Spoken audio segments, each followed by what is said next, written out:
కానీ ప్రజల పట్ల ఉన్న విశ్వాసము, కాంగ్రెస్ పార్టీ కార్యకర్తల నాయకుల పట్ల ఉన్న నమ్మకంతో ఆనాడు పిసిసి అధ్యక్షుడిగా, తెలంగాణ రాష్ట్ర ముఖ్యమంత్రిగా ఇది మా పరిపాలనకు రెఫరెండమే అని చెప్పి స్పష్టంగా నేను చెప్పడం జరిగింది.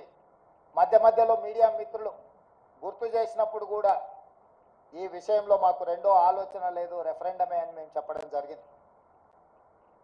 తెలంగాణ రాష్ట్ర ప్రజా పరిపాలన రెఫరెండంగా మేము ఎన్నికలకు వెళ్తే ఈరోజు తెలంగాణ రాష్ట్రంలో వచ్చిన ఫలితాలు, ప్రజలు ఇచ్చిన ఓట్ల శాతం, పార్లమెంట్లతో పాటు అసెంబ్లీలో మాకు వచ్చిన మెజారిటీని మీడియా మిత్రులు ఎలాగో విశ్లేషిస్తారో మా వైపు నుంచి కూడా మేము ఈరోజు వివరించదలుచుకున్నాము.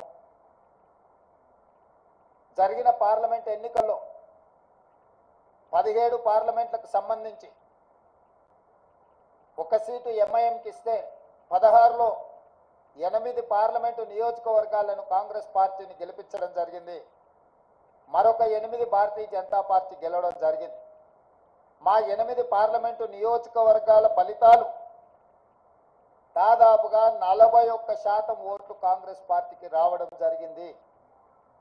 2023 డిసెంబర్ 3 నాడు వచ్చిన ఫలితాలలో కాంగ్రెస్ పార్టీకి వచ్చిన ఓట్ల శాతము 39.5%.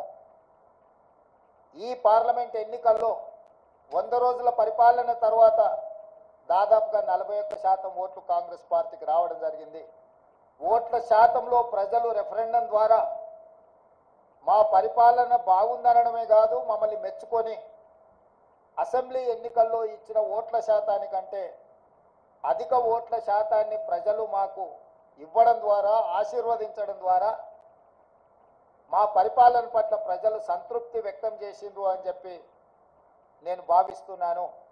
అదేవిధంగా 2019 పార్లమెంట్ ఎన్నికల్లో 3 పార్లమెంట్ గెలిస్తే ఈ ఎన్నికల్లో మమ్మల్ని 8 పార్లమెంటు సీట్లు గెలిపించడం ద్వారా 8 సీట్లు అధికంగా ఇచ్చి పార్లమెంటులో కూడా మాకు అత్యధికంగా సీట్లు ఇవ్వడం ద్వారా, ఓట్లు సీట్లు కూడా మమ్మల్ని పెంచడం ద్వారా ప్రజలు ఆశీర్వదించారు.